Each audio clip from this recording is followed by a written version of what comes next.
वक्रतुंड महाकाय सूर्यकोटि समप्रभा निर्विघ्नं कुरु मे देव सर्वकार्येषु सर्वदा नमो नमः। प्रार्थना पूर्वक नमस्कारान् समर्पयामि। अनेन पूजनेन श्री महालक्ष्मी गणपति प्रीयताम्। ओम तत्वा आयामि ब्रह्मणा बन्धवान् सुदाशा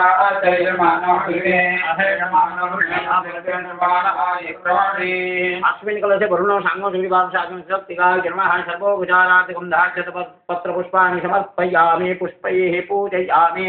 ओम वरुणाय नमः। ओम प्रसेदसे नमः। ओम स्वरूपिणे नमः।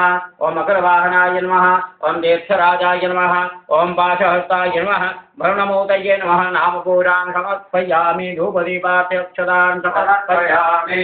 भवद्भवस्वः अमृतेन महानैवेद्यं संस्थाप्य भवद्भवस्व वरुणो सांगोस्वरिवांशाग्न शक्तिकाय नमः। अमृतनादिनि फलमहानैवेद्यं निवेदयामि।